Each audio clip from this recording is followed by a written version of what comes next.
안녕하세요. 2021년 새해에 맞아서 생명인문학연구소에서 1회 공감일기를 준비했습니다.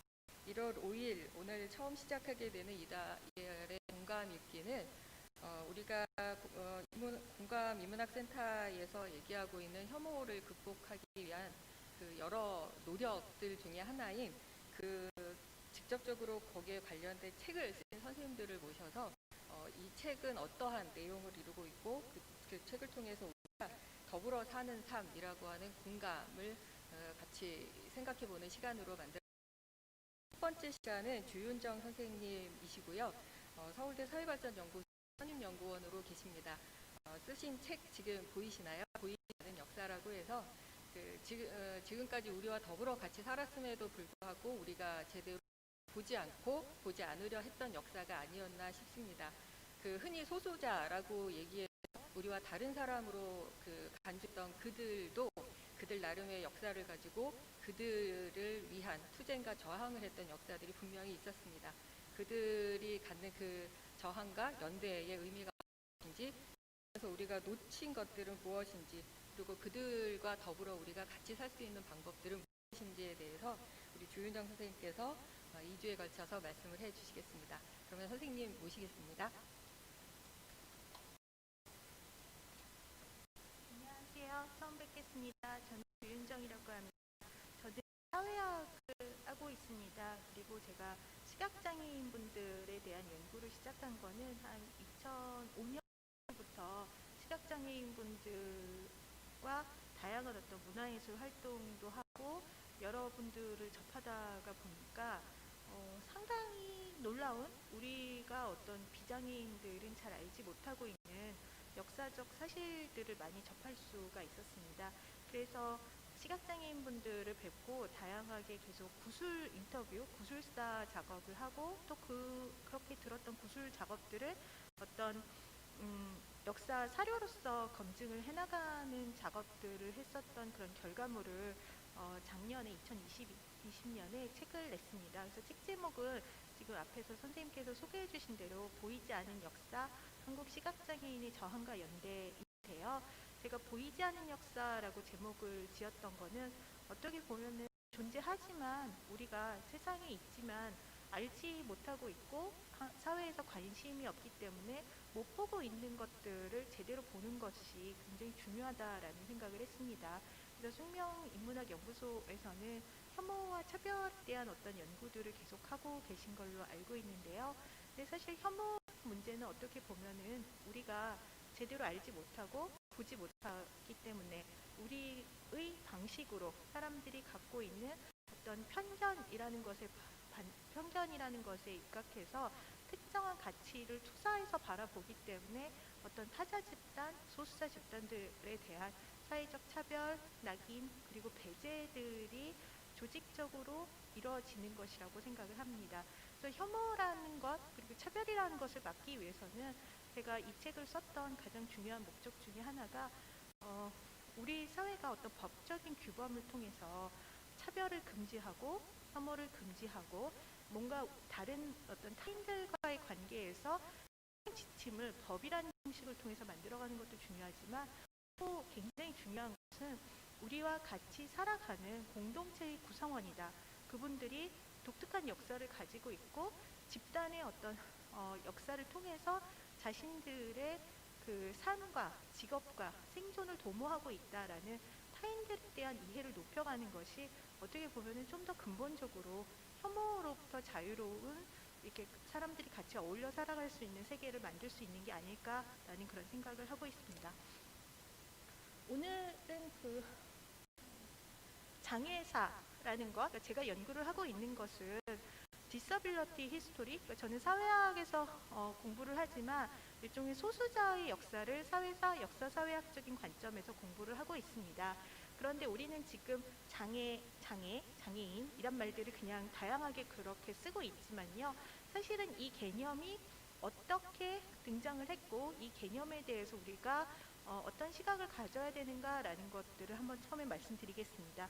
장애라는 개념은 번역어입니다. 원래는 조선왕조 실록이나 옛날 책들을 찾아보면 몸이 불편하신 분들은 계셨습니다. 그렇지만 그분들을 부르는 말이 잔질인, 독질, 폐질 이런 말들을, 그러니까 어떤 독한 질병이 있다, 몹쓸 병에 걸렸다, 혹은 질병이 몸에 남아있는 사람이다 라고 해서 잔질, 폐질, 폐질이라는 말들을 썼었습니다. 그래서 그런데 장애라는 말로 법적인 용어로 이렇게 자리 잡아가는 거는 한국에서 사회복지가 좀 더 정비가 되면서 60년대, 70년대의 일입니다. 우리나라에서 맨 처음에 장애인 복지법이 만들어졌을 때는 처음에는 이름이 장애자 복지법이었습니다. 그러다가 한국에서는 아무래도 자자라는 것이, 자가 장애자, 무슨 자 이런 말이 들어가는 것들이 약간은 비하한 성격이 있다라고 생각을 해서 이 부분들이 장애인 복지법으로 변화하게 되었습니다. 그런데 장애라는 말은 disability, ability가 없다, 무능하다라는 것의 번역어인 거죠. 그래서 외국에서도 장애인 관련된 차별을 금지하는 국제협약, 그리고 장애차별금지법, 이런 다양한 어떤 평등을 존중하는 법적 규범들이 만들어지면서 굳이 우리가 disability라는 말을 써야 되냐, 그냥 다른 식으로 용어를 만들어야 되지 않냐, 그래서 뭐 handicapped 혹은 differently able, 다르게 능력을 갖고 있는 사람이다, 이런 식의 어떤 개념을 다시 재정립하려는 노력들이 많이 있지만, 그래도 현재 사회에서 계속 차별을 받고 있고 어떤 소수 집단으로 존재하기 때문에 disability라는 말이 능력이 없다라는 것을 뜻하지만 어떤 사회적 차별을 사람들이 직하게 하는 입장에서 이 말을 계속 쓰는 것이 중요하다라는 입장이 강한 편이라고 볼 수가 있습니다. 동아시아에서는 우리나라에서는 장애라는 말을, 일본에서는 장해자, 해라는 말을 써서 어떻게 보면은 우리나라보다도 좀 더 그 해라는 말이 들어가기 때문에 좀 더 불편한 느낌이 있지만, 일본에서는 한국과는 달리 자라는 말을 쓰는 것이 오히려 존중을 하는 거고, 인이라는 장애인 혹은 뭐 한센 병력자들을 이제 한국에서는 한센인이라고 부르는데, 일본의 한센 병력자분들을 만나면 한센인이라고 부르는 거는 한센진, 조선인이라고 부르는 것처럼 비하어인데 우리가 꼭 그 말을 써야 되냐라고 얘기를 하셔서, 어떻게는 이런 식의 요즘에 이제 혐오와 차별에 관련된 언어에 대한 논쟁이 한국 사회에서도 굉장히 벌어지고 있는데요. 근데 자를 쓰느냐, 인을 쓰느냐라는 거는 그 사회에서 갖고 있는 언어에 대한 감각, 그 감정으로 기인을 하는 거지 어떤 절대적인 기준이 있는 것은 아닌 측면이 있습니다. 그래서 저는 혐오차별 연구를 하는 사람이지만 우리가 언어라는 것에 대해서 너무 이렇게 비하어, 차별어, 자체보를 바꾸려고 하는 거는 어떻게 보면 실제 우리가 갖고 있는 차별적인 관행이나 문제점들 자체를 바꾸지 않고 언어를 바꿈으로써 무언가 우리가 평등을 추구한다라는, 어떻게 보면 좀 만족감을 얻기 위한 게 아닌가 싶어서 언어에 대해서는 여러 가지 고민이 필요할 것 같습니다. 그런데 disability라는 그 장애라는 집단이 중요한 인구 집단으로서 사회적으로 등장을 하게 되는 것, 그러니까 중요한 인구 집단으로 등장을 한다는 것은 사회정책의 대상이 되고 통계에 잡히게 되는 거죠. 통계를 통해서 도대체 우리나라에는 장애인이 몇 명이나 있냐, 시각장애인은 몇 명이나 있냐, 이런 식으로 어떤 중요한 어떤 인구 집단이 되어가게 되는 것, 뭔가 문제적인 집단으로 되는 것은 근사회의 변동과 연관이 많이 있다라고 설명을 하고 있습니다. 그래서 대표적으로 이전에도 뭐 성경을 봐도 그렇고 공자님 말씀을 봐도 그렇고 논어에도 사실 시각장애인 관련된 얘기가 많이 나오고요. 그리고 성경에도 시각장애인, 뭐 청각장애인, 다양한 어떤 장애인분들에 대한 이야기들이 있습니다. 그런데 우리가 특히 현대사회가 되면서 장애라는 것에 대해서 문제를 갖기 시작하게 되는 것에는 두 가지 역사적 계기가 있다고 보통 설명을 합니다.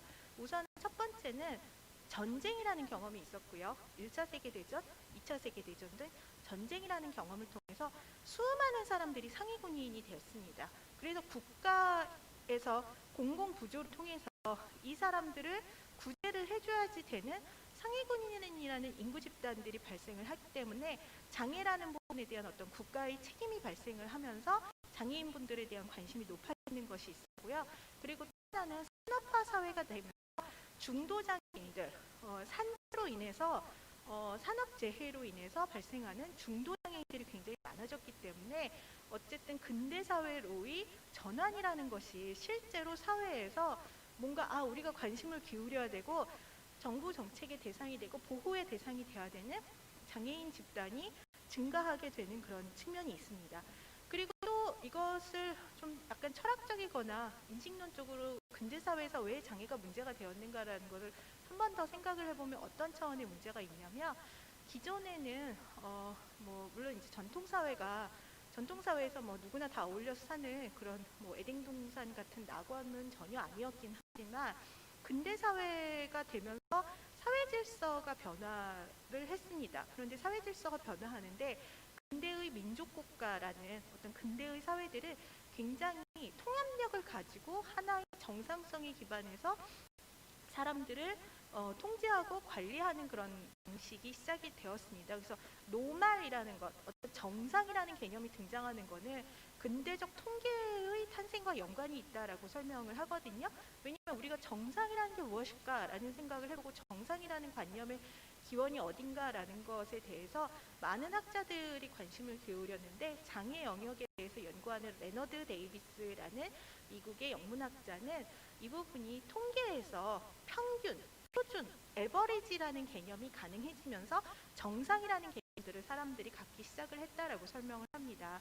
왜냐하면은 우리가 전체 인구 집단에서 끝과 이쪽 끝에 있는 사람들 그리고 이 사람들에 대한 중간값이 어딘가라는 것을 통계적인 어떤 그런 사고방식이 표준이라는 식의 생각이라는 것이 없다면 평균이라는 생각이 없다면 정상이 무엇이다라는 것에 대한 것들을 구성을 하기가 어려운데 그 이전의 사회에서는 좀 더 다원주의적인 방식으로 여러 가지 가치와 여러 사람들이 그냥 어울려 살지는 모르겠지만 존재를 해왔다면 그것을 하나의 정상적인 기준에 의해서 사회를 통합하는 원리가 강력하게 작용을 하면서 그 정상에서 배제된 사람들이 좀 더 차별을 받게 되는 계기들이 있었다. 그래서 예를 들어서 설명을 할 때 장애인의 역사를 전통시대에 찾아보면 제가 대만이나 일본도 비교 연구 중국 자료도 보면서 계속 살펴봤었는데요.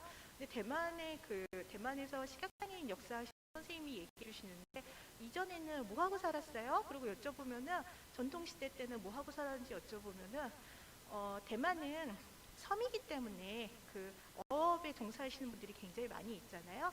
근데 어업에 종사하는 시각장애인들 어부분들도 되게 많으셨다라고 얘기를 하시더라고요. 그래서 어떻게 물고기를 잡아요? 보이지도 않는데 물고기가 도망갈 텐데 이러고 있었는데 그렇지만 어떤 그 농경사회와 그런 어업을 하는 그런 식의 사회에서는 사람들이 모든 속도를 동일하게 표준화된 방식으로 맞춰서 살 필요가 없기 때문에 각자의 감각에 맞춰서 그 안에서 어떤 조절을 하면서 다른 사람들의 도움을 받아가면서 어울릴 수가 있었지만 예를 들어서 여러분들이 그 찰리 채플린의 영화 모던 타임즈에 나오는 것 같은 장면을 생각해 보시면 누구나 똑같은 컨베이어 벨트에서 똑같이 이렇게 속도를 맞춰서 동일한 속도로 아주 평균적으로 일을 해야 되는 상황에서는 장애인분들은 그 안에서는 배제될 수밖에 없게 됩니다.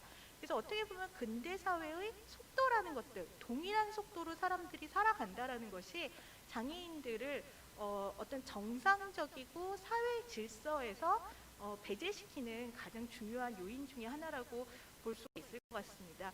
그것을 한번 생각해 보실 수 있는 게 여러분들 이제 도시공간을 한번 생각해 보시면 지금 한국에서는 교통약자를 위한 편의증진법이 만들어지고 이동권 관련된 운동들이 굉장히 많아져서 장애인분들이 그래도 지하철도 타고 저상버스도 타고 이렇게 이동을 할 수가 있는 사실은 그 속도의 차이, 그러니까 여러분들이 혹시 다리가 다치시거나 유모차를 끌거나 이 서울의 어떤 도시 환경을 굉장히 빠른 속도로 움직여가는 도시 공간에서 이렇게 한번 만약에 느린 속도로 살아가게 된다면 이 사회가 구성하고 있는 정상의 속도에서 조금이라도 늦어진 사람들은 낙오하겠구나라는 것들을 경험하실 수가 있습니다. 그래서 어떻게 보면은 우리가 혐오와 차별과 배제를 없애 나간다는 것은 근대 사회가 만들어낸 그런 질서 감각들을 하나하나 의심하고 다른 방식으로 어떻게 우리가 다른 속 와 그리고 다른 방식의 감각 체계와 다른 방식으로 사고하고 다른 방식으로 느끼는 분들과 어울려 살아갈 수 있을 것인가라는 걸 고민하는 것이라고 생각합니다. 그리고 장애인 인권 운동, 장애인 시민권 운동을 한 70년대, 60년대, 70년대부터 서구 사회에서도 굉장히 활발하게 벌어졌고요. 한국에서도 한 87년, 88년 이후부터 다양한 어떤 장애인 운동들이 발생을 하면서 어떤 시민권 운동의 영역으로 잡았습니다. 그래서 장애라는 영역이 젠더 이런 방식으로 어떤 소수자를 지칭하는 어떤 정체성, 정치의 영역으로 자리 잡는 것이 있어서 최근에는 Disability Studies, 장애학이라는 것이 한국에서도 장애인 운동하는 분들에 의해서 굉장히 많이 소개가 되고 있는데요. 장애라는 개념 자체를 바라볼 때 이 부분이 근대적인 어떤 인구 관리 속에서 등장한 개념이다. 그리고 여기에는 근대 사회가 만들어낸 여러 가지 장애인들을 야기한 전쟁과 산재, 산업재해와 같은 요인들에 의해서 인구가 증가했기 때문인 측면도 가시화가 되었다라는 측면이 있고, 그리고 또 하나는 근대 사회가 가지고 있는 어떤 인식 체계, 평등이라는 걸 생각을 하기 때문에 정상성이라는 관념이 생겼고, 그 정상성이라는 관념 때문에 거기서 벗어난 에브노멀, 비정상이라는 방식들이 생겨나가면서 장애인들 같은 경우는 정상에서 벗어난 사람들이다 라고 생각을 하게 되는 겁니다. 그리고 그 안에는 또 여러분들이 실제로 아마 장애인들과 같이 생활을 해보면 가장 느껴지는 부분이 속도의 차이를 실제로 많이 느끼시게 될 것 같거든요.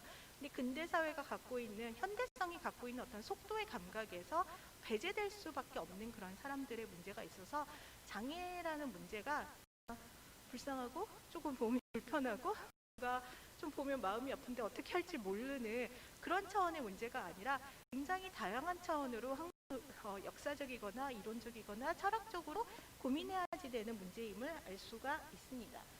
제가 지금은 에서 공자님이 장애인에 대해서, 시각장애인에 대해서 어떻게 말씀하셨는지 이야기를 드리고 싶은데요. 이 이야기를 하는 이유는 우리가 흔히 생각을 하면 근대 사회가 되면서, 근대라는 건 해방의 근대인 거죠. 이맨시페이션, 해방이라는 게 중요하고, 여성이 권리를 갖고, 그다음에 다양한 어떤 피차별, 억압을 받던 사람들이 해방을 받았기 때문에 근대라는 거를 해방의 서사로 보는 측면들이 강합니다. 그렇지만 그 이전의 사회에서도, 보면 전통 사회라고 얘기하는 사회에서도 다양한 사람들과 어울려 사는 그런 도덕관념과 규범이라는 게 존재했었다라는 것을 말씀을 드리고 싶은데요. 공자님이 이제 항상 보면 제자들하고 이렇게 어울려 있으면서 얘기를 하시잖아요.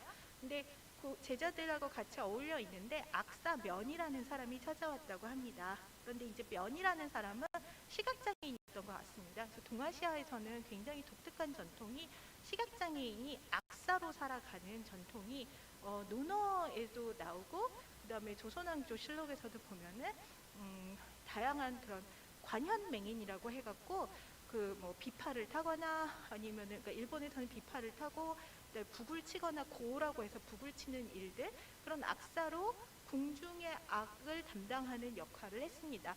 그래서 사실은 전통사회에서는 예악이라는 것이 굉장히 중요하잖아요. 악을 다룬다라는 것은 그 사회적으로 굉장히 존중받는 집단이었다라고 볼 수가 있는데, 물론 모든 시각장애인들이 그렇게 존중받고 살지는 않았지만 어떤 사회의 가장 신성한 어떤 제의를 행할 수 있을 정도로 굉장히 존중받는 집단이었던 거죠.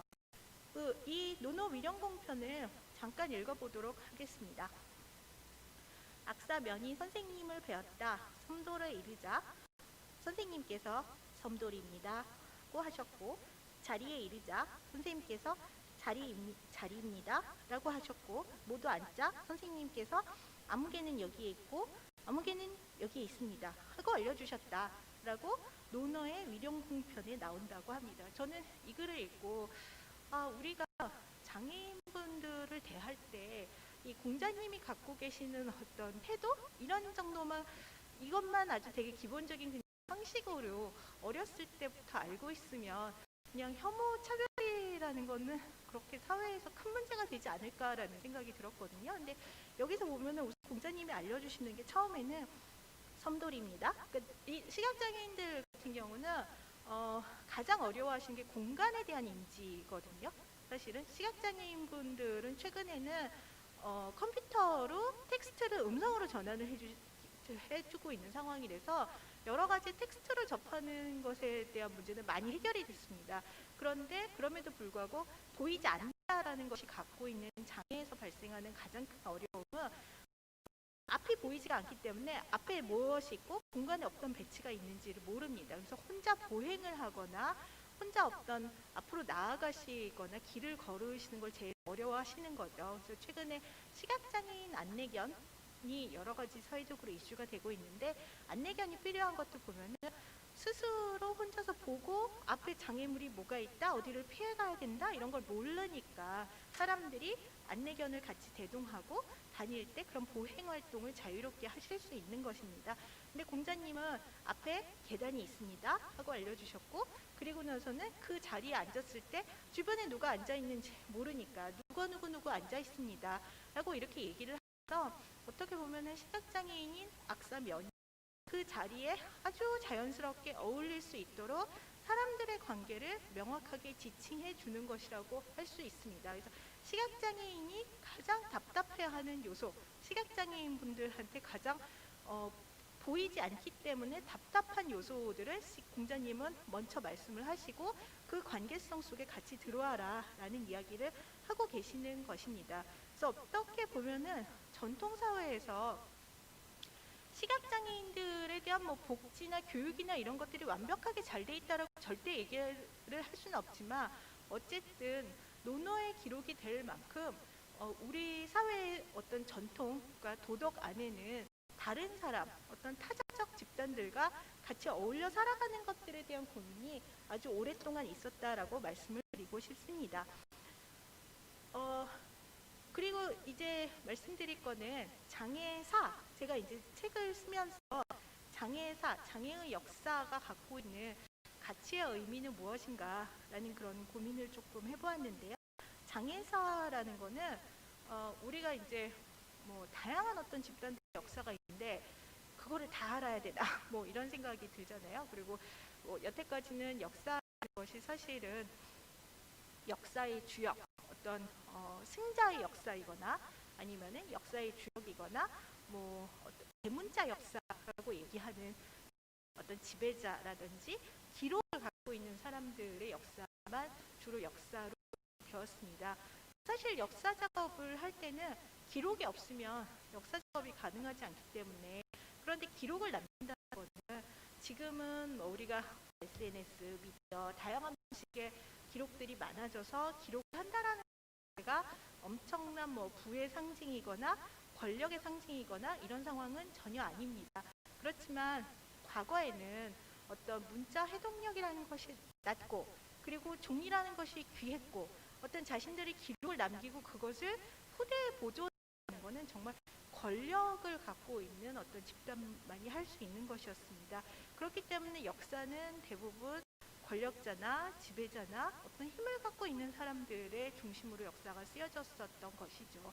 그렇지만 그 역사를 만들어간 사람 중에는 다양한 필부들이 있었고, 여성도 있었고, 서구에서는 흑인도 있었고, 장애인도 있었고, 여러 사람들의 어떤 존재가 같이 공존하고 있었다라는 그런 고민을 하면서 나오는 것들이 일종의 미시사적인 작업들이 이탈리아의 역사학자나 이런 사람들을 통해서 미시사적인 역사 작업들이 많이 이루어졌습니다. 그래서 서구에서 미시사를 통해서 미시사적이라든지 다른 역사를 쓰기를 하면서 장애의 역사에 대해서 관심을 갖는 경향들이 늘어났는데요. 근데 그거는 첫 번째로는 어떻게 보면은 기존의 역사들이 갖고 있는, 기존의 어떤 정상적인 사람들이 갖고 있는 정상성의 관념을 낯설게 하는 측면이 있습니다. 그래서 낯설게 하기라는 거는 문학에서 나오는 표현인데, 우리들이 굉장히 익숙한 무언가를 다른 방식의 관점으로서 바라보게 하는 것이라고 얘기를 합니다.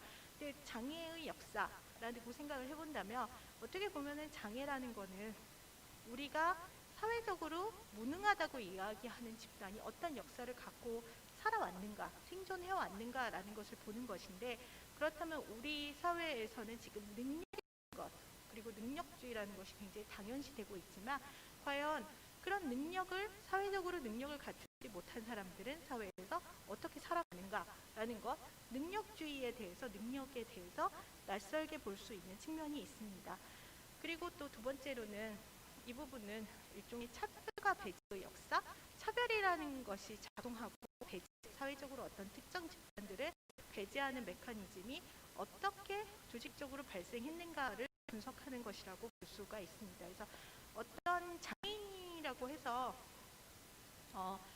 우선 장애인이라고 해서 뭐 장애 안에서도 시각장애, 청각장애, 그다음에 뭐 뇌병변 장애, 그리고 뭐 발달장애, 그래서 굉장히 다양한 범주가 있기 때문에 일률적으로 장애인들이 동일한 차별을 받는다라고 말할 수는 없지만 어떤 집단들 같은 경우는 사회의 조직 방식, 사회의 구성 방식들이 바뀌면서 더 차별을 받고 문제가 되는 경우들이 있습니다. 지금 코로나 상황에서도 장애인들 유형별로 코로나에 대해서 대응하는 그런 방식들이 상당히 차이가 있다라고 얘기를 하거든요. 그래서 여러분들이 장애를 이해하실 때 장애의 역사 혹은 장애인 자체에 대한 어떤 이해를 강화시킬 때는 정말 중요한 게 장애라는 개념을 통째로 하나로 일률적인 개념으로 보실 것이 아니라 각각의 고유한 특성들이 있다라는 것을 이해하시는 게 중요합니다. 그래서 그런 부분들, 차별 배제가 어떻게 작동을 했는가라는 것들을 보여주는 요소가 있고, 그 다음에 또 하나는 행위자의 역사, 서벌턴 히스토리라는 측면이라고 볼 수가 있는데요. 일종의 자신들이 역사의 주체로서 존재하지 못했던 사람들을 스스로 목소리를 내게 하는 방식들 볼 수가 있습니다. 그리고 마지막으로는 일종의 어떤 관계성, 다양한 관계성 속에서 장애를 이해하는 것이 중요할 거라는 생각을 하고 있습니다. 네, 그래서 이제 길게 말씀을 드려서 제 책의 목차를 잠깐 말씀드리면요. 보이지 않는 역사, 한국 시각장애인의 저항과 연대해서 서문에서 제가 지금 말씀드린 어떤 그런 문제의식들을 말씀을 드렸고요. 그리고 1장은 시각장애인들이 근대에서 어떻게 타자로 변화하게 되었는가, 어떻게 타자가 되어가는가라는 것들을 말씀을 드립니다. 그리고 2장에서는 시각장애인들이 지금은 생각하시면은 어떤 안마업을 하시는 분들이 많이 계시잖아요. 시각장애인 안마 일들을 많이 하시는데 사실은 전통시대 때는 전복업, 맹인분들이 점을 치는 것이 의료의 활동을 했었습니다. 그래서 어떤 이런 독경 같은 것들을 단체로 모여서 하는데 제가 인터뷰를 하면서 여러 할아버지 선생님들 말씀을 들어보니까 시각장애인 분들 중에도 점치는 분들 중에도 좀 잘 나가는 사람이 있고 영업을 잘하는 사람이 있고 돈을 잘 벌고 이렇게 좀 능력이 있는 사람이 있는 반면에 이 안에서도 그런 걸 잘 못하는 사람이 있는데 꼭 그 안에서 잘하는 분이 못하는 사람을 같이 껴서 이렇게 팀을 짜가지고서는 독경회를 계속 해왔다. 그래서 그것이 단순히 어떤 개인의 그런 상호부조, 개인의 어떤 도덕심에 입각한 것이 아니라 송경금 제도, 뭐 내지는 돈을 모아가지고서는, 왜냐하면 이전에는 은행이라는 것들이나 사람들이 돈을 빌릴 수 있다라는 거는 그 사회에서 굉장히 어떤 자격을 갖춘 사람들만이 할 수 있어서 시각장애인 분들 같은 경우 돈을 빌리지 못하는 경우도 많았거든요. 그런데 자기네들끼리 어떤 일종의 마이크로 그레이데이션처럼 돈을 이렇게 모아가지고서는 돈이 필요한 사람들을 돌려주기도 하고, 그 다음에 다른 어떤 예를 들어서 뭐 다치거나 아프거나 누가 돌아가셔가지고 가족이 문제가 생겨서 일을 못하는 경우에는 그 사람들을 부조해주는 그런 기금들 같은 것들을 만들어서 유지를 했었다. 그런 것들이 조선시대부터 내려와서 90년대, 2000년대, 그리고 최근에도 그것이 명맥이 유지되고 있는 상황입니다. 그런 상황에서 어떤 사회적인 여러 가지 문제와 여러 가지 것들이 있었지만 시각장애인들은 전복업자로 활동을 하시면서 점을 치거나 이분들이 하시는 점은 무당의 점과 다르게 신점이 아니라 주역에 의해서 점을 치시는 거거든요. 사주를 가지고. 그래서 이렇게 점을 치시거나 아니면 독경을 통해서 일종의 경제활동을 해오고 사회적으로 다양한 어떤 연대망들을 만들었기 때문에 이 시각장애인 분들에 대해서 그 이자벨라 버드 비숍 1898년에 그 조선에 와서 이렇게 포추니트하다라는 말을 쓸 수 있었다라는 생각이 듭니다. 그렇지만 20세기 초반, 19세기 말, 20세기 초반부터 시각장애인에 대한 어떤 표상 체계가 변화하기 시작을 하는데요. 이제 이자벨라 버드 비숍만 해도 점치고 돈 잘 벌고 그래도 뭐 잘 사네라는 식의 느낌이었다면 어떤 근대적인 어떤 선교사가 들어오고 총독부가 들어와서 시각장애인에 대한 체계적인 교육을 시작을 하게 되면서 시각장애인들은 뭔가 이렇게 불쌍하고 돌봐줘야지 되는 대상으로 일종의 타자가 되는 그런 측면이 있습니다. 그래서 맹인한테 교육을 한다든지 직업 교육을 한다든지 점자를 가르친다든지 이런 거는 일종의 식민 권력이 갖고 있는 문명, 그러니까 시빌라이징 미션을 보여주는 대표적인 사례라고 볼 수가 있습니다. 그러니까 어떤 근대가 되니까 암흑에 있는 낙한 상태에 있는 사람들한테 뭔가 이렇게 빛을 쏘는, 계몽이라는 게 그런 거잖아요. 계몽이라는 게 영어 자체가 인라이트먼트, 그 다음에 그것이 아시아에서 번역이 될 때는 꿈에서 벗어난다, 암흑 상태와 어두움 상태에 있는 사람들을 빛을 쏘아준다라는 것이 계몽의 서사인데, 어떻게 보면은 시각장애인들은 그런 계몽의 서사, 그 다음에 계몽의 프로젝트를 수행할 때 가장 완벽한 어떤 대상이라고 볼 수가 있습니다. 그래서 시각장애인에 대한 공식적인 특수교육은 로제타 홀이 평양에서 19세기 말에 시작한 것, 그리고 조선 총독부에서는 1912년 13년부터 재생원이라는 학교를 만들어서 아주 일찍부터 특수교육을 시작을 하는데요. 그래서 이 부분은 어떤 시각장애인 여성이 타이프라이터를 치는 것이라는 것이 어떤 문명의 상징인 측면이 있었습니다. 그리고 이 두 번째 밑에 사진은 1915년에 있었던 조선물산공진회라고 조선 총독부가 1910년에 통치를 한 다음에 5년 동안 통치를 하고 통치를 많이 해서 조선이 진보를 했다라는 것을 선전하는 그런 박람회였는데요. 이 박람회에서 자해관에 보면은 시각장애인들이 점자를 읽는 부분이 어떤 근대적인 문명의 상징으로서 보여지는 그런 지점들이 있었습니다.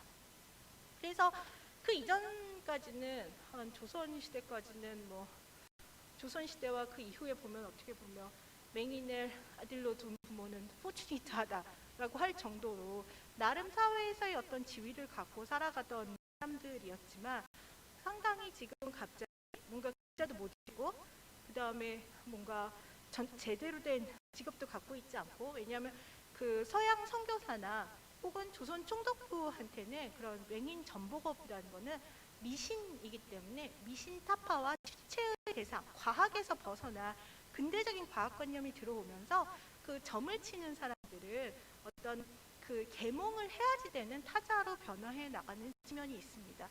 근데 저도 궁금해서 그 점을 쳤을 때 도대체 시각장애인들이 점을 치면 뭔 내용일까 궁금해갖고 옛날 어르신들이 인터뷰해 놓은 것들을 찾아보니까 점을 친다라는 것이 무슨 신묘하게 사실을 알려준다 이런 차원의 것도 있겠지만 그런 차원만이 아니라 시각장애인들 같은 경우는 굉장히 말씀들을 많이 하시거든요. 이야기들을 많이 하시고 뭔가 서로 대화들을 많이 나누는데, 지역별로 보면 돼서 시각장애인 분들이 모여서 살고 교류를 하는 그런 공간들이 있었던 것 같습니다. 개성에도 상당히 많이 계셨고 평양에도 계셨고 서울에도 보면 남산에 많이 그러는데, 본인들 네트워크가 굉장히 활발하고 교류를 하기 때문에 세상 돌아가는 것들의 소식을 자기네들 네트워크를 통해서 들었었고, 그 조합들이 부산에도 있고 평양에도 있고, 그러니까 지역 단위별로 있어서 나름의 어떤 조직들이 있어서 새로운 소식들을 알고 세상 돌아가는 것들을 알게 되는 게 있어서, 시각장애인 분들이 어떻게 보면은 세상 돌아가는 신문, 뭔가 새로운 사실들에 조금 빠른 그런 측면들이 있고, 이야기를 많이 하고 다른 사람들하고 말을 많이 하다 보니까 약간은 지혜롭게 판단하는 일들이 있어서, 그래서 제가 봤던 그 점치는 분들에 대한 기록, 어떤 내용들이 나오냐면 저희 집 소가 없어졌는데 그 소를 어디로 찾으러 갈까요? 하고 시각장애인 판수한테 물어보는 그런 구절이 있어서 아니 보이지 않는 사람한테 이런 걸 물어보면 어떡하나 싶었는데 이분 같은 경우는 일종의 그런 것을 요즘 페미니즘에서 시츄에이티드 날리지라고 해서 상황적 지식이라고 하잖아요. 맥락적 지식. 그러니까 여러 가지 이야기를 통해서 그 지역 사회가 돌아가는 것을 알기 때문에 소가 여기서 없어졌으면 저 언덕에 어딘가에 가보면 거기 있을지도 모르니까 거기를 한번 찾아가 보시오. 뭐 이런 식의 이야기였던 것 같습니다. 그래서 어떻게 보면은 근대적인 지식과는 다르지만 그런 상황적인 맥락적이고 그리고 사람들한테 이쪽에 컨설팅을 해주는 역할들을 판수들이 하지 않았었나. 그런데 이제 근대가 되면서 이거는 미신이 되고 계몽이 타파를 해야 되는 뭔가 어떤 문명화를 시켜야지 되는 타자화가 되는 그런 시점이 시각장애인들한테 발생을 한 지점이 있고 이사벨라 버드 비숍의 글이 딱 그 기로에서 근데 이 사람들 되게 잘 사네? 뭔가 포추니트하네? 라는 그 당황스러움이 표현된 그런 글이 아니었을까라는 생각이 듭니다. 그래서 제가 앞서 말씀드린 것처럼 동아시아에서는 시각장애인들이 상당히 어떤 다양한 직종, 그러니까 그러니까 다양한이라기는 하지만 대표적으로 악사와 그 다음에 종교 행위를 하는 일들을 많이 하셨고 농업, 어업 이렇게 종사하신 분들이 많이 계셨거든요. 근데 그거는 중국에도 보면은 차이니즈 길드에 관한 블라인드 길드에 관한 연구들이 20세기 초반부터 계속 나오고요. 그리고 일본 사회에서도 일본에서도 이분들이 일종의 길드로서 당도자, 그러니까 일본 말로는 도토세라고 해갖고 당도자라고 해가지고 시각장애인들의 일종의 조합이 있었습니다. 그러니까 일본에서는 불교 사회였기 때문에 승려 역할을 하시는 분들도 계셨고, 그래서 이런 분들이 어떤 길드 활동을 하는 게 있었는데요. 그래서 여러분들 영화 보시면 옛날에 가케무샤 내지는 일본 영화에 보면은 이렇게 눈 안 보이는 사무라이가 나와 이러는 것들이 상당히 많이 나오는데 그런 부분들이 시각장애인이 어떤 사무라이가 된다든지 안마를 한다든지 악사를 한다든지 이런 것들이 일본의 어떤 문예 작품이나 역사서에 굉장히 많이 기록이 남아 있습니다. 그래서 당도자라는 그런 조직이 있었는데 일본이 메이지 유신이 되면서 메이지 유신이 된다는 것은 전통적인 어떤 신분제라는 것들, 신분제 조직을 모든 근대적인 사회관계로 변화시켜가면서 신분제적 조직들을 철폐를 했거든요. 그러다 보니까 이렇게 시각장애인들이 모여서 자기네들이 조합으로서 활동을 하시던 비파 악사로 활동하거나 승려로 그러니까 일본은 불교 국가였기 때문에 승려 역할들을 많이 하셨는데 그런 식의 어떤 조합들이 폐지가 될 수밖에 없었습니다. 그래서 일본의 시각장애인분들이 그러면 우린 도대체 뭘 먹고 살라는 말이냐라는 것들을 했고 그 당시에 메이지 유신이 이루어지면서 일본도 보면은 도쿄의 시각장애인 집단, 그 다음에 오사카의 집단, 교토의 집단, 토호쿠 지방의 집단 여기가 약간씩 문화적 차이가 있다라고 하더라고요. 근데 일본의 도쿄와 교토와 오사카 지역에서 시각장애인들에 대한 어떤 근대적 교육을 실시하는 맹학교 설립 운동이 벌어졌고 그러면 우리가 지금 그런 식의 어떤 직업 신분제적 직업의 보호망은 벗어났지만 국가가 우리가 뭔가 일을 할 수 있도록 하면서 시각장애인들이 하시던 그런 일 중에 하나가 삼류업이라고 해서 안마, 침, 구는 이제 뜸인 거거든요. 삼류업이라는 것들을 시각장애인의 직업으로 만들어달라 어떤 청원운동이 있었습니다. 그래서 우리가 생각을 할 때 뭔가 시각장애인들이 안마를 한다 이러면 이게 뭔가 조선시대부터 내려오는 전통적 직업이 이렇게 됐나 보다 하고 막연하게 생각하기 마련인데 전혀 아닙니다. 조선사회에서는 안마라는 문화 자체가 존재하지 않았고요. 그래서 그러니까 침과 구라는 것들은 의료에서 있었긴 하지만 그 부분이 그렇게 완전 정교하게 발달하지는 않았던 측면도 있는 것 같습니다. 근데 안마라는 거는 일본의 시각장애인들이 근대화되는 과정에서 전통적 직업이 사라지면서 자기네들도 어떤 근대적인 직업 생활을 하게 해달라라고 하면서 청원한 것이 받아들여졌고 그것을 조선에 와서 총독부가 그러면은 이제 조선의 시각장애인들한테 직업 교육을 해야 되는데 뭘 가르치지? 하고 보니까 왜냐하면 사회적 약자들에게 항상 항상 문제가 되는 건요. 어떤 직업 교육을 할 것인가, 어떻게 무엇을 통해서 이 사람들이 먹고 살고 경제 활동을 하고 사회적 성원으로 살아갈 수 있게 하는가라는 거는 모든 어떤 뭐라고 할까 이런 포용적 정책의 고민입니다. 그래서 우리나라도 지금 ODA 같은 것들, 오버시 디벨롭먼트 에이드 같은 거를 상당히 많이 하시는데 적발 국가 지원 같은 거 많이 하시는데 사실은 그 사회 내에서 사람들이 자립할 수 있도록 어떻게 직업을 만들어야 될 것인가에 대해서 지금도 계속 고민하는 주제라고 생각을 합니다.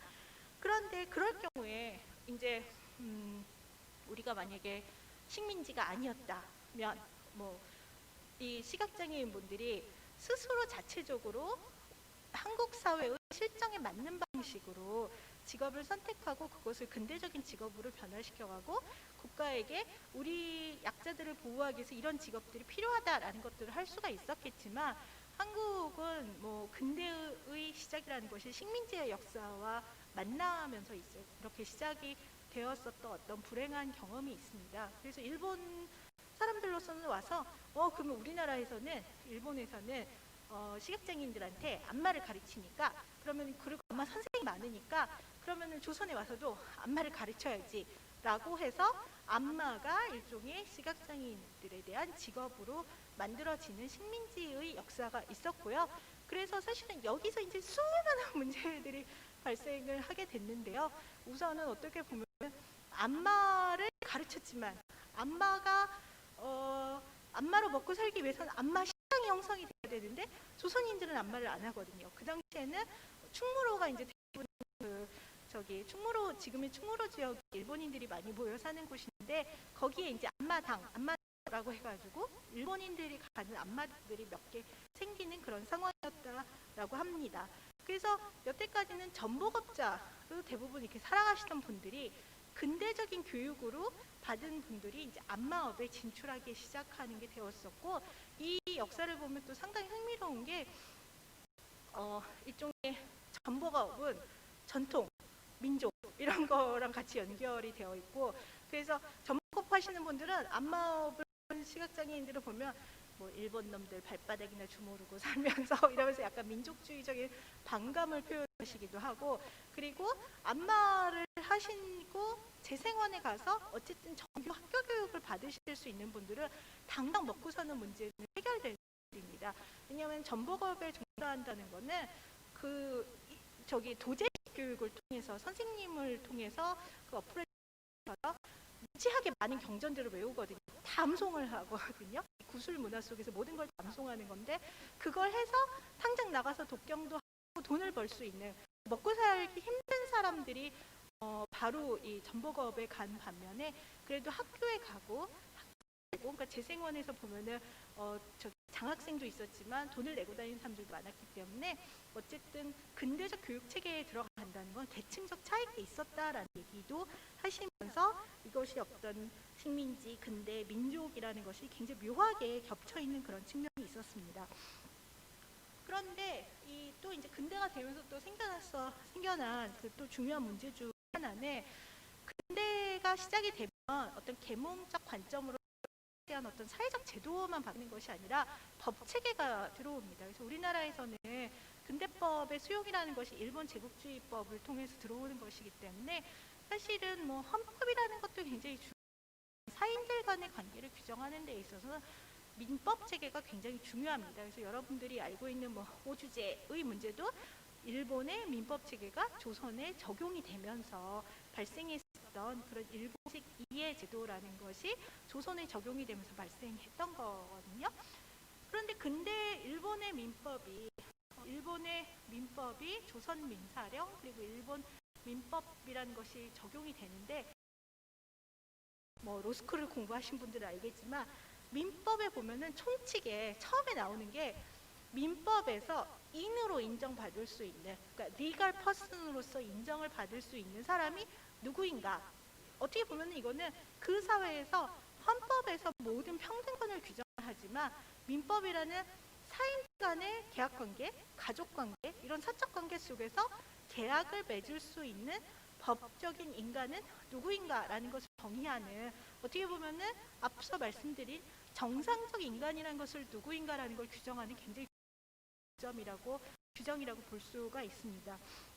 근데 민법 측에 보면은 그 능력이라는 게 있거든요. 그러니까 보통은 행위 능력, 의사 능력이라고 얘기를 합니다. 행위를 할 수 있고 의사, 자기가 커뮤니케이션을 할 수 있는 사람인가라는 것인데 그 호주제가 문제가 됐던 것이 이 민법의 능력 개념을 보면은 여성이 그러니까 일반적으로 결혼하지 않은 여성 일반이 아니라 처도 금치산자였어요. 그러니까 여러분들 금치산자라는 말을 아실 텐데 어떤 법에서 자격을 갖고 있지 못한 결격적인 존재를 얘기를 하잖아요.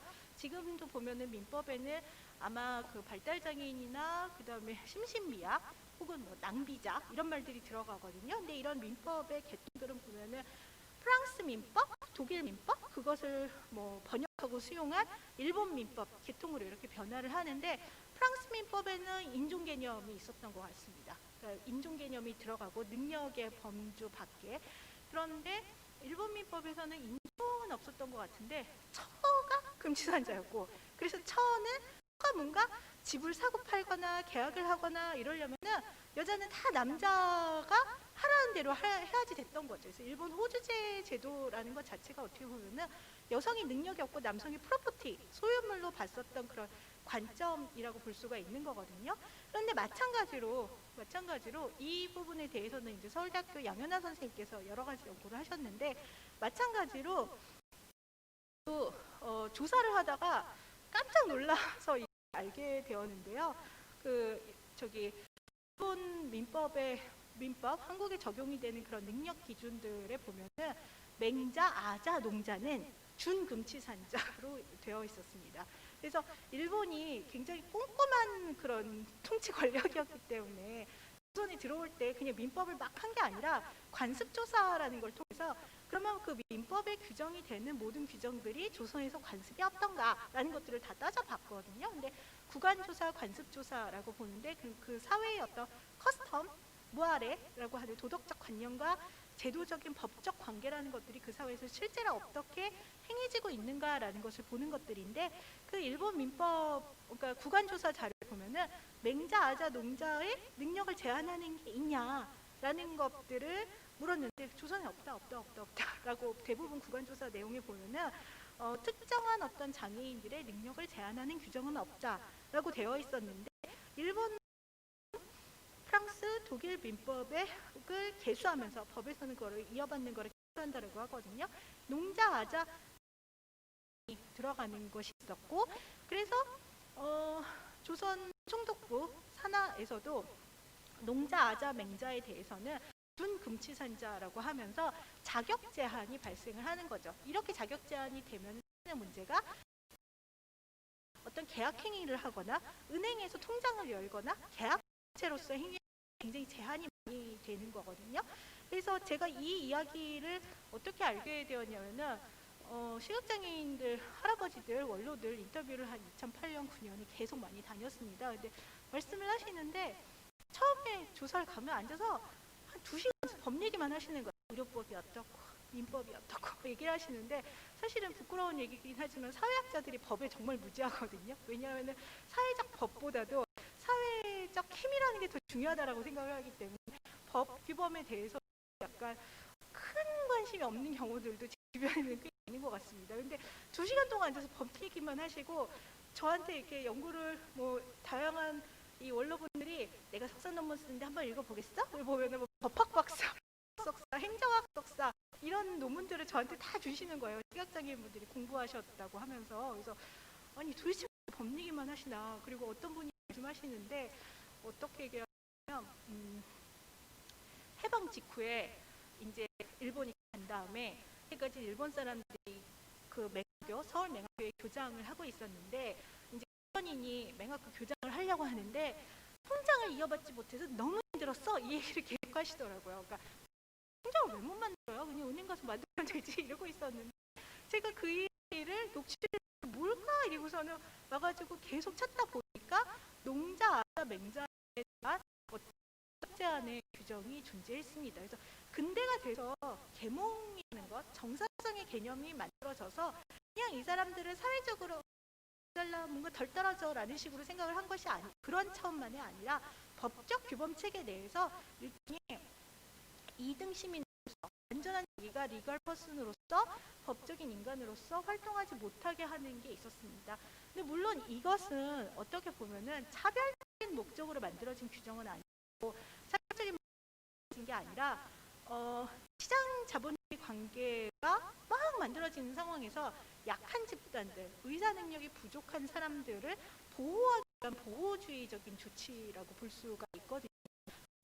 그럼에도 불구하고 그 보호를 하려고 했던 의도들이 사실은 제가 말씀드린 것처럼 조선사회 그리고 식민지까지는 해도 다양한 어떤 경제활동, 사회활동, 시민 활동을 하던 분들을 제한하는 그런 역할을 했습니다. 그래서 맹자, 농자, 아자 규정 같은 경우는요, 이 규정 자체가 계속 남습니다. 법에. 그러니까 우리나라가 신민법이 그러니까 해방 이후에 재헌헌법은 금방 만들어지만 민법은 1960년에 가야지 만들거든요. 근데 그 신민법이 제정이 되면서 이거는 민주사회의 원리와 맞지가 않는다라고 하면서 바로 없어졌지만, 그렇지만 다른 모든 그 자격을 얘기하는 직업에서 보면은 뭐 의료사, 뭐 무슨 뭐 영화를 촬영하는 사람, 어떤 뭔가 법에서 규정하는 자격에 관련된 규정에 농자, 아자, 맹자는 제한을 해야 된다는 얘기들이 지속적으로 남고, 그것이 80년대에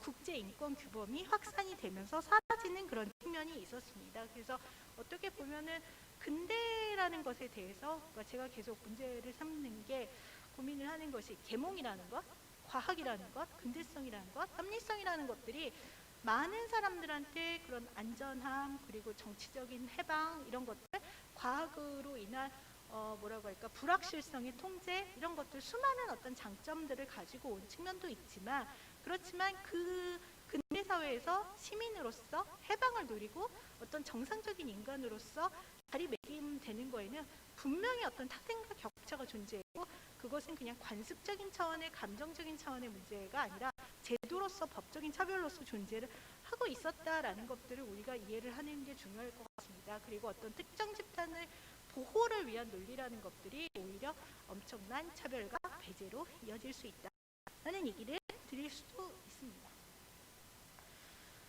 그래서 우리나라 이제 초기에 보면은 선교사분들이 와서 정말 많은 일들을 하셨거든요. 사실은 이 부분의 역사에 대해서 저는 꼭 이걸 제국주의나 식민주의의 역사로만은 단순하게 볼 수는 없지만, 상당히 헌신적으로 여러 선교사들이 사회에서 사실은 버림받고 힘들었던 고아라든지 여성이라든지 이런 사람들에 대한 교육들을 하시는 경우들이 많았습니다. 그래서 여기는 로제타 홀이라는 선교사, 그리고 이분의 아드님이 샤우드 홀이라고 해서 우리나라의 C를 처음 만든 결핵 치료를 하신 그분 집안인데요. 근데 이분들이 이제 이렇게 선교사 활동을 하면서 이렇게 자신들도 선교사도 일종의 업적을 내보내야 되거든요. 그러니까 이런 그 사회복지, 특수교육 혹은 이런 영역들이 굉장히 자선의 영역으로, 시혜의 영역으로 이렇게 뭔가 불쌍한 사람들을 좀 더 훨씬 더 불쌍하게 보여야지 그 본국에서 칭을 받고 이런 것들이 좋기 때문에, 어떤 우리나라에서 사회사업들이 초기에 형성이 되는 데는 어떤 공적인 어떤 사회가 연대를 한다라는, 사회적 약자와 연대를 해서 우리가 같이 함께 살아간다는 그런 관점보다는 좀 더 불쌍한 사람들을 도와준다라는 어떤 시혜주의의 역사가 자리 잡는 데 역할을 하기도 했습니다. 그래서 식민지의 역사가 큰 역할을 했는데, 그 선교사들뿐만 아니라 그 천황의 어떤 아까 보여드린 그 재생원 같은 경우도 천황의 자혜를 보여주는 기관으로 굉장히 선전이 많이 됐었거든요. 왜냐하면 일본의 천황이 메이지 천황이 된 다음에 사실은 요즘 말로 하면 일종의 듣보잡이었던 거죠.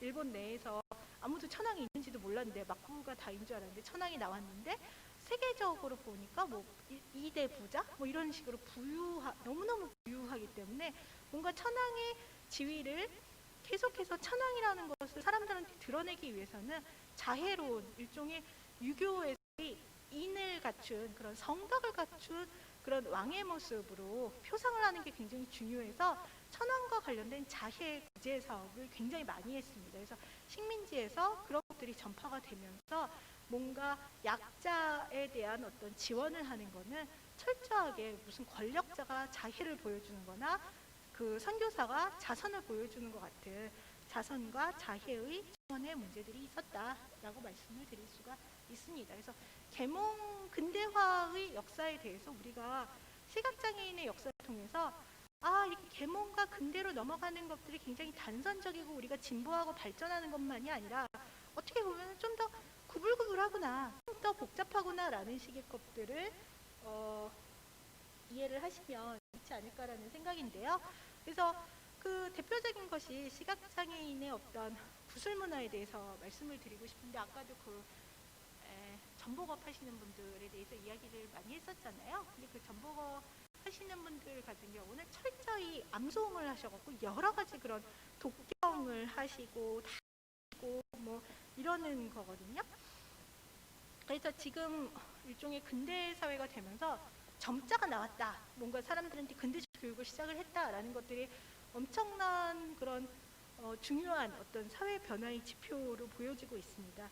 그렇지만 우리가 한번 좀 생각을 해보면 1910년대, 20년대 그때 과연 우리나라의 문맹률이 얼마나 낮았을까? 그 조선 사람들 중에 얼마나 글자를 읽고 소위 말하는 우리 이제 학계에서 얘기하는 프린트 캐피탈리즘, 인쇄 자본주의 체계에 대해서 신문을 읽고 글자를 읽을 수 있는 사람의 수가 얼마나 많았을까라는 걸 생각을 해보면 글을 읽을 수 있는 사람, 한글을 읽을 수 있는 사람들 수는 굉장히 적었고 대부분은 어떻게 보면 구술 문화 속에서 관습적으로 문화를 전승을 하고 있는 측면이 있었습니다.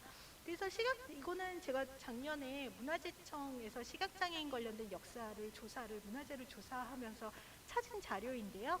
이거는 전통 시대 때부터 점을 치시는 분들이 계속 쓰시던 주력, 그러니까 뭐냐면 나무로 되어 있는 그 달력의 의미입니다. 왜냐하면 절기를 다 외워야 되잖아요. 그 수많은 그 절기들을 외워야 되는데 여기 보면은 홈이 이렇게 파져 있어서 달의 어떤 절기들 같은 것들을 파악할 수 있도록. 그래서 문자라는 것들, 점자라는 것들이 보급되기 이전에도 뭐 새끼를 꾼다든지 아니면 간단한 그런 방식으로 문자를 기록하는 것들이 있었습니다.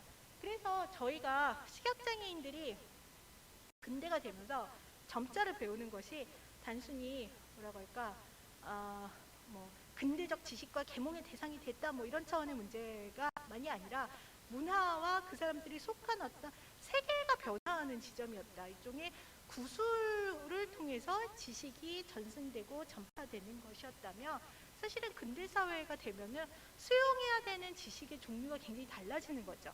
그 점을 치시는 분들은 선생님한테 가갖고 뭐 천지 탈양경이니 팔양경이니 뭐니 앉아서 그거 보고 주역 다 외우고 그러고 얘기를 듣고 있으면은 선생님들이 아시던 어떤 전통적 지식을 계속 말로 전승을 하는 것들을 하고 있으면 이 부분들이 그냥 사람들이 살아가는 데 있어서 큰 문제가 없었지만 아까 말씀드린 대로 재생원에서는 안마를 교육을 하거든요. 근데 안마 같은 경우는 의료에 관련된 공부를 굉장히 많이 합니다.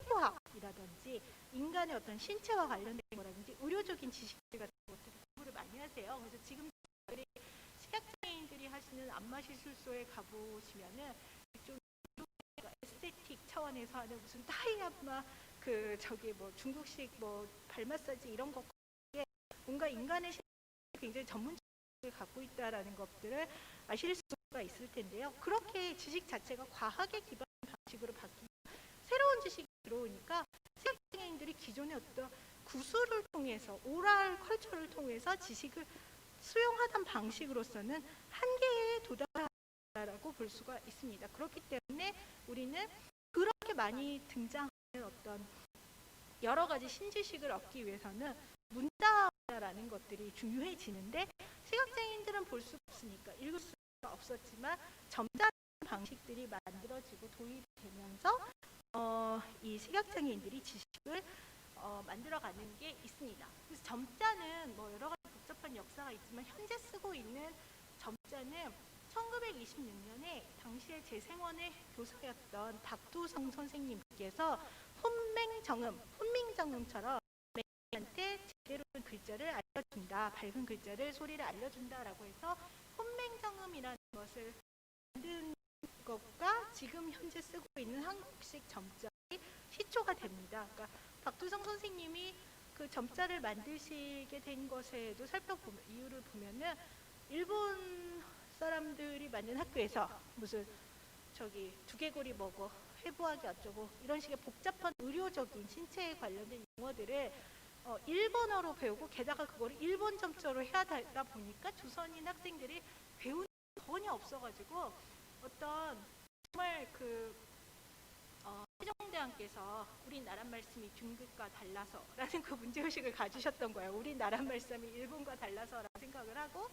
특히 약자 집단들 같은 경우에는 그 언어의 차이라는 것들이 사실은 일반적 지식을 습득하는 게 어려운데 언어의 차이가 있기 때문에 몇중의 어떤 문제가 발생하는 것을 보시고 도대체 안 되겠다. 뭔가 시각장애인들이 점자라도 배워야지, 이거를 좀 제대로 배워서 의료를 제대로 하고 전문적인 어떤 직업이 되겠지라고 생각을 하셔서 박두성 선생님이 이 점자를 만들게 되는데요. 근데 제가 이제 이 자료도 요번에 그 문화재청 조사하면서 다 한 건데 상당히 신기한 것이, 놀라운 것이, 우리가 그런 역사를 보면은 뭔가 한 명의 뛰어난 위인이 있어서 이거를 다른 걸로 생각을 하기 마련이잖아요. 근데 물론 박두성 선생님께서 헌신적으로 작업을 하셔서 이렇게 그 꼼꼼하게 혼맹정음이라는 새로운 어떤 점자 체계를 만들어낸 것도 있지만, 또 하나 보면은 이 연구를 점자를 만들기 위해서, 점자는 기본적으로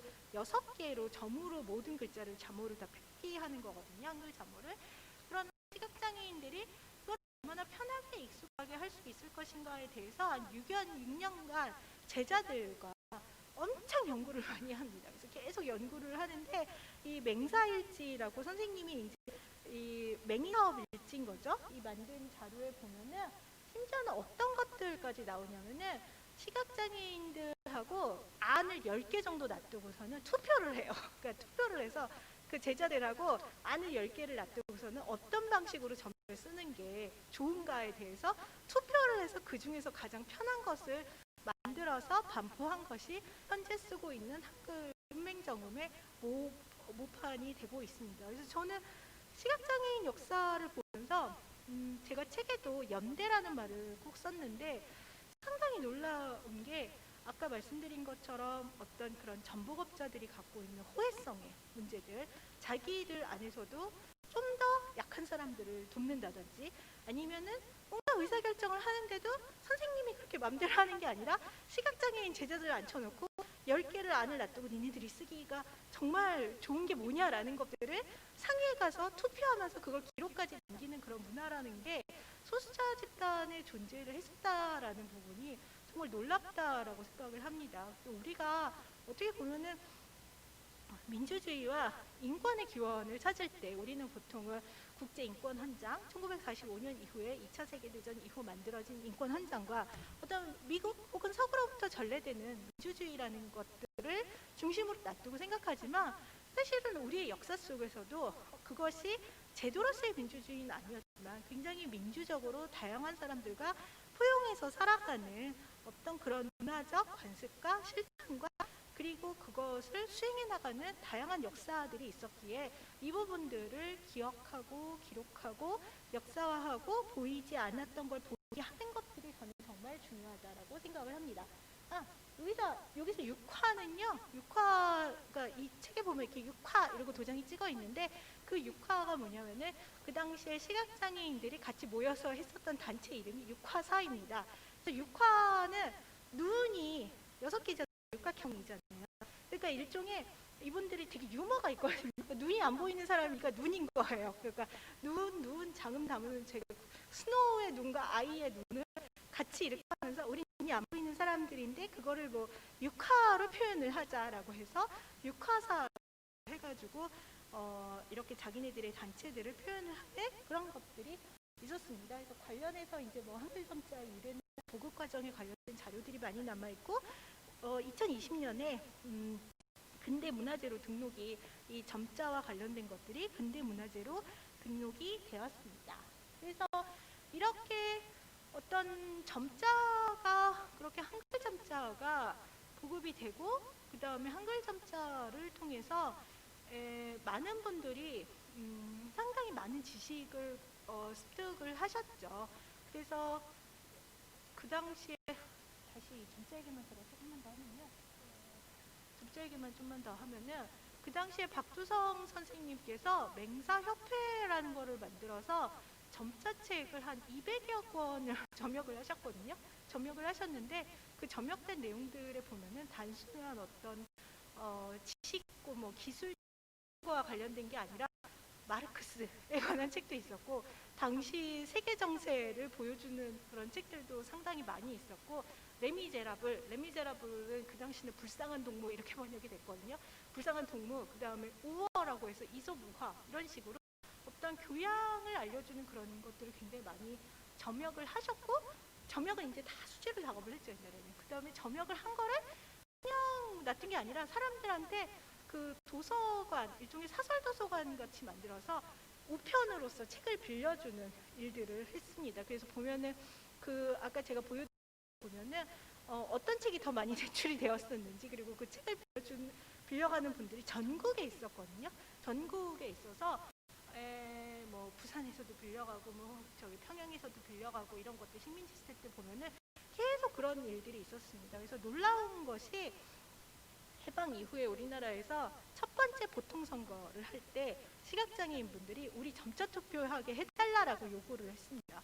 그러니까 그 당시에 이제 전국적 차원에서 투표는 가능하지 않기 때문에 실행은 되진 않았지만 시각장애인 분들이 그 이미 1946년 이 시점에 우리는 투표를 점자로 해야 되겠다라고 요구할 만큼 그만큼 점자라는 것들이 굉장히 많이 확산이 되고 보급이 되어 있었다라는 거를 알 수가 있습니다. 그래서 어떤 제가 소수자의 역사를 공부를 하면서 계속 고민을 하는 부분들이 분명히 장애인이나 소수자나 사회적 약자들은 사회에서 같이 함께 연대를 해야 되고 지원을 해야지 되는 지점들이 있습니다. 그래서 아까 말씀드린 것처럼 교통약자 편의증진법처럼 그 걷기가 불편하거나 이렇게 계단을 오르내리기 힘들거나 이런 분들한테는 어떤 지원을 해서 이분들이 다른 사람들과 마찬가지로 이 정도 수준까지는 끌어올려서 같이 활동을 할 수 있도록 하는 것들이 굉장히 중요합니다. 그런데 식민지의 역사나 그리고 박두성 선생님이 해오셨던 이런 일들의 역사를 살펴보면은 이것이 이런 일종의 서비스 공급자의 시각으로만 볼 것이 아니라 이 부분을 실제로 정말 향유할 사람들과 어떻게 대화를 하고 관계를 맺는 것인가라는 것들이 굉장히 중요하다는 생각입니다. 왜냐하면은 로제타 홀도 그렇고 재생원의 일본인들도 그렇고 여러 가지로 본인들이 경험을 고민을 많이 하면서 조선에 와서 뭘 하면 굉장히 좋을까라는 것들을 생각을 했지만 결국은 본인들이 자국에서 식민무국에서 미국이나 일본에서 익숙하고 잘하는 것들을 알려준 거지 같이 뭐라고 할까요? 그 조선의 시각장애인들이 진짜 뭐가 필요하고 어떻게 살아가야 되는 것인가 라는 것에 대해서 감흥하고 반응하고 관계를 맺는 것들이 아니었던 거거든요.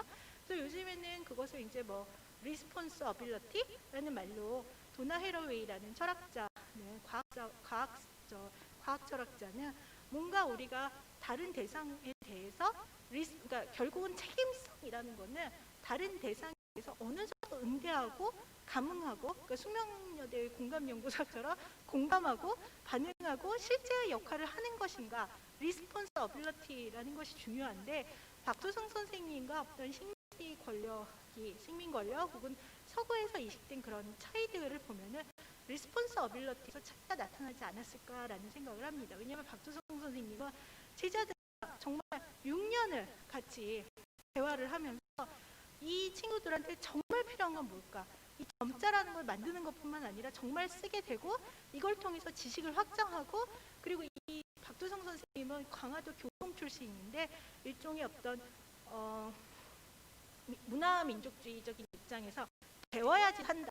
사람이 배워야 된다라는 적인 그런 배움에 대한 관점과 근대적인 지식의 관점이 있으셨거든요. 그래서 이런 부분들을 같이 반응하고 감응하고 공감하면서 얼마나 이 사람들하고 같이 살 수 있을 것인가라는 것들을 고민을 했던 것이 어떤 큰 차이가 아닐까라는 생각이 듭니다.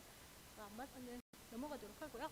그래서 전통 근대, 탈근대라는 측면으로 저는 장애의 역사는 장애를 이해할 때 바라보는 것이 필요하다라는 생각인데요. 그래서 우리가 근대라는 것을 생각하면 뭔가 전통에서 근대로 와서 개방이 되고 해방이 되고라고 좋다라고 생각하지만 그거는 단순히 그런 차원이 아니라 변화된 거고, 그래서 과거에 있었던 좋은 점도 있고 나쁜 점도 있었는데 좋은 점은 없어지고 나쁜 점이 더 나빠질 수 있는 측면이 있는 거죠. 그래서 역사라는 것을 단선적으로 보지 말고 어떤 굴곡진 방향에서 상황에서 그 맥락적인 이해를 하는 게 굉장히 중요하다라고 생각합니다. 그래서 문자 차원에서 생각을 해보면 구술 문화에서 문자 문화로 갔고 지금은 디지털 문화로 가서 어떻게 보면은 시각장애인 분들 친구인 사람들하고 계속하고 뭐 인터넷 접속 뭐 이런 것들 별 문제가 없어서 텍스트를 음성으로 전환하는 것들이 만들어지면서 그런 차원들이 있습니다. 그리고 이제 직업 같은 경우도 전통시대 때는 전복업을 하시다가 지금은 안마업을 하시는데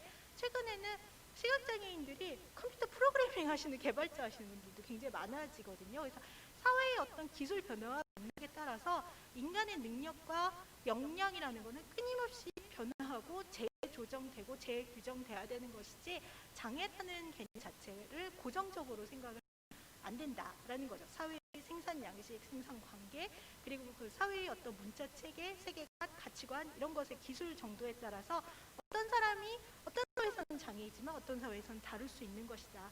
그래서 능력이라는 것에 대해서 근대적인 어떤 식민지법의 도입 상황에서는 무능하다. 그리고 그것이 여러 가지 제도적인 여러 가지 법적인 차별의 원인이 되었지만 그리고 또 한편에서는 이런 타자 집단들을 자선의 대상, 시혜의 대상으로 보는 시각들이 있었지만 우리가 이것을 점점 어떤 다양성, 다른 존재, 차이를 가진 존재로 이해하는 것이 필요하다는 생각을 하고 있습니다. 또 마지막으로는 제가 책에 쓴 제 책의 표지를 보여드리면서 그 책에 쓴 그 앞에 서문을 읽으면서 마무리를 하려고 하는데요.